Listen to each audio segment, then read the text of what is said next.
이 이야기는 6.25 동란을 겪은 어느 시골 국민학교 어린이가 피난 때 자기 동무에 당한 일을 쓴 장문의 기초를 두고 있다. 도리네가 송아지를 사온 것은 3학년 봄방학 때였습니다. 아주 볼품없는 송아지였다. 왕방울처럼 큰 눈에는 눈곱이 끼고 엉덩이 뼈가 앙상하게 드러난 볼기짝에는 똥딱지가 다닥다닥 붙어 있었다. 어디 이따위 송아지가 있어?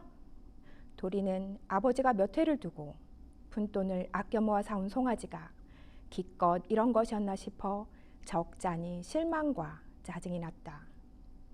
그래도 한 달 남짓 콩깍지와 사초를 잘게 썰은 여물에 콩도 한 줌씩 넣어 먹였더니 좀 송아지 꼴이 돼갔다. 그동안 도리는 아침마다 송아지를 마당비로 쓸어주었다. 어머니가 외양간이나 안뜰에서 쓸면 털이 장독에 날아든다고 하여 집 뒤 도토리 나무 밑으로가 쓸어주곤 했다. 처음에는 나무에 곱비를 메고 쓰는데도 이리저리 날뛰던 것이 차차 익어져서 이제는 제법 의젓하게 가만히 서 있다. 아마 비로 쓸어줄 때의 시원한 맛을 아는 모양이었다. 이따금 큰 귀를 쫑긋거리면서 눈을 가느스름하게 뜨고 있는 것이다. 똥딱지가 깨끗이 떨어져 나간 볼기짝을 꼬리로 슬슬 치면서 어느 날 송아지의 콧뚜레를 꿰주었다. 콧뚜레감은 벌써 아버지가 장만해 둔 게 있었다.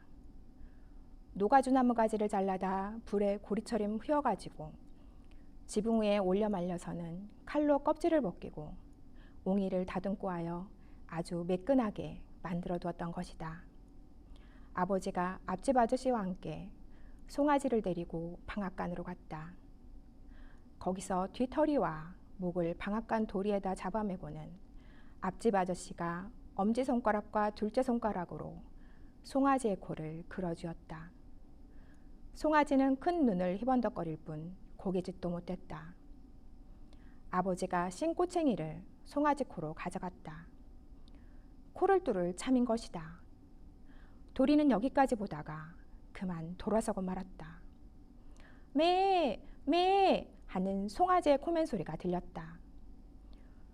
조금 후 콧뚜레 꿰는 일이 끝난 듯하여 돌아다 보니 송아지 코에서 피가 흐르고 눈에는 눈물이 괴어 있었다. 저것도 사람처럼 눈물을 다 흘린다. 집으로 돌아온 도리는 떡갈잎으로 코피를 닦아주려 했다.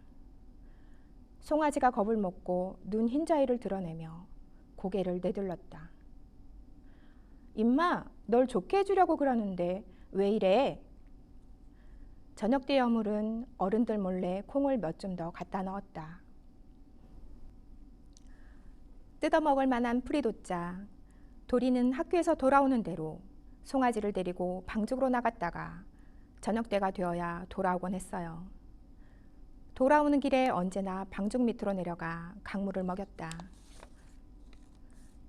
한 번은 물을 먹여가지고 다시 방죽 위로 올라오니까 곱비가 팽팽해졌는데도 송아지가 자꾸만 앞서가기에 콧뚜레 꿰인 코가 아플 것 같아 곱비를 놓아준 일이 있었다.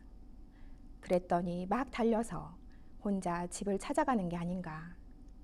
그로부터 도리는 강물을 먹여가지고 방죽 위에 올라서서는 곱비를 놓아주고 집까지 다른 박질 경주를 하곤 했다. 언제나 이 경주에서 도리가 졌다. 동네치고 제일 높은 곳에 있는 집까지의 언덕배기를 송아지는 단숨에 껑충거리며 달려 올라가는 것이다. 이럴 때 송아지 꼬리가 약간 뻗쳐지는 것을 재미있다고 생각하여 도리는 경주에 지고서도 만족해했다. 방죽 안쪽은 논밭이었다. 그 나달잎을 송아지가 뜯어먹는 수가 있었다. 그러면 도리는 곱비를 바투쥐고 송아지의 따귀를 때린다. 힘껏 때리는 신용을 하지만 실제는 가볍게 툭 소리가 날 뿐이다. 임마, 그건 먹으면 못 써. 다시 그런 짓 했단 알지? 이렇게 몇 번 따귀를 맞고 타 이름을 받고 나서도 송아지는 어쩌다 도리가 한눈 파는 틈을 타서는 슬쩍 혀끝으로 나달잎을 감아들이는 수가 있었다. 도리는 여전히 신용만인 센 따기를 때리면서 뇌까리는 것이다. 임마, 그건 먹으면 못 쓴대도? 다시 또 그럴 테야 정말? 그런지 얼마 후부터는 나달잎을 안 먹게 됐다. 고삐를 놓고 도리는 방죽에 앉아 숙제를 하는 일도 있었습니다. 그러다가 때로는 누워 잠이 들기도 했다. 잠결에 목이 선뜻거려 눈을 뜨면 저녁 그늘이 내린 속에 송아지가 혀로 목을 핥고 있는 것이다. 이제는 집에 가자는 듯. 방죽을 내려가 물을 먹이고는 언제나처럼 집까지 다름박질 경주. 그 무시무시한 6.25가 일어났습니다. 군대가 한 차례 밀려 내려왔다가 밀려 올라갔다.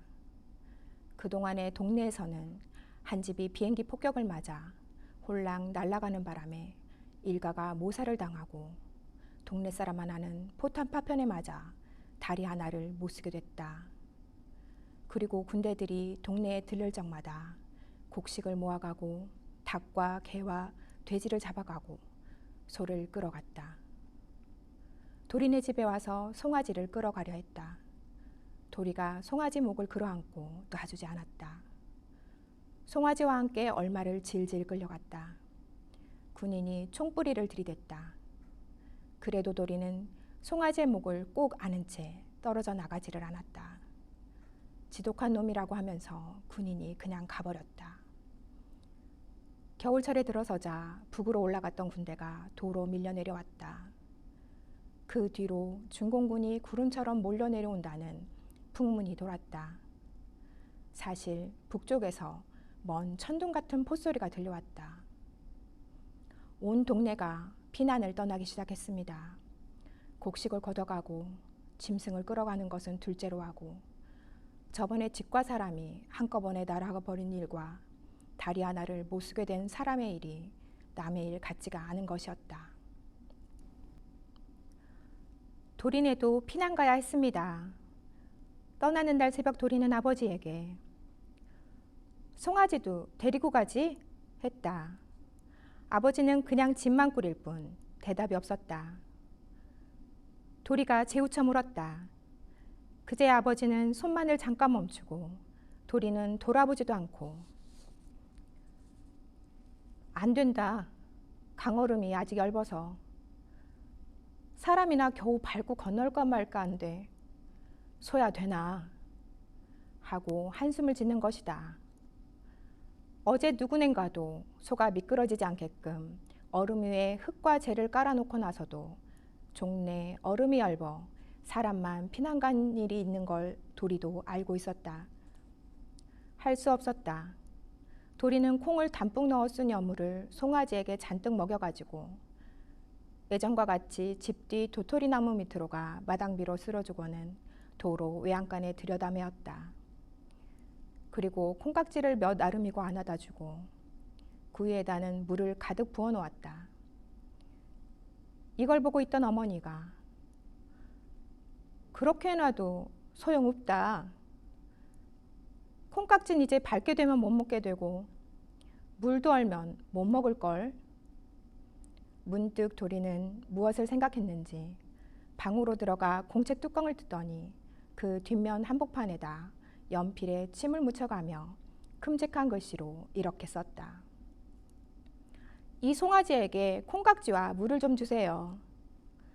떠날 채비를 다 하고 난 아버지가 곰방대에 담배를 담으며 이제 군대가 들어오면 대번 잡아먹고 말 텐데. 도리는 다시 연필에 침을 묻혀가지고 좀 더 큰 글씨로 한 옆에 썼다. 군인 아저씨 꼭 부탁합니다. 그리고는 치게 꿰어 송아지 목에 매달았다. 간단히 꾸린 짐을 아버지는 지고 어머니는 이고 도리는 조그만 보따리를 하나 지고 집을 나섰다. 나서기 전에 도리는 송아지를 향해 말했다. 내 곧 데리러 올게. 응?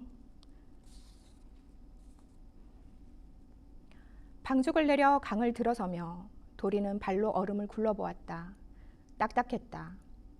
앞섰던 아버지가 돌아보며 살살 걸어. 가운데로 갈수록 살얼음이니까.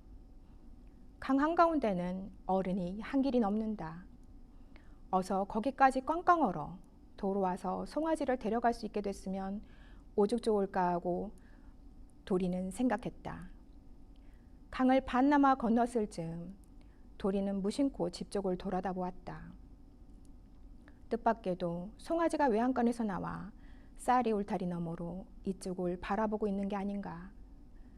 그리고 벼랑간 송아지가 버둥거리는 것 같더니 쌀이 울타리를 뚫고 달려나오는 게 아닌가. 고삐를 끄는 것이다. 송아지는 쏜살같이 언덕배기를 내려 이리 달려오는 것이었다. 먼 발치로도 꼬리가 뻗쳐져 있는 걸 알 수 있었다. 야, 빠르다 빠르다. 방죽을 지나 얼음판에 들어섰다. 요행 흙과 재를 깔아놓은 대로 달려오긴 하지만 저러다 미끄러져 넘어지기라도 하면 어쩌나. 도리는 송아지가 달려오는 쪽으로 마주 걸어나갔다. 뒤에서 어머니와 아버지의 도리야! 도리야! 하는 재진 목소리가 연달아 들렸다. 그러나 그 소리가 귀에 들어오지 않는 듯 그냥 마주 걸어나가는 도리의 얼굴은 환히 웃고 있었다. 이제 조금만 더. 이제 조금만 더. 송아지와 도리가 서로 만났는가 하는 순간이었다. 우저적 얼음장이 꺼져 들어갔다. 한동안 송아지는 허우적거리며 헤엄을 치려고 안간힘을 썼으나 얼음물 속에서 사지가 말을 안 듣는 듯 그대로 얼음장 밑으로 가라앉기 시작했다. 그러한 송아지의 목을 도리가 끌어안고 있었다.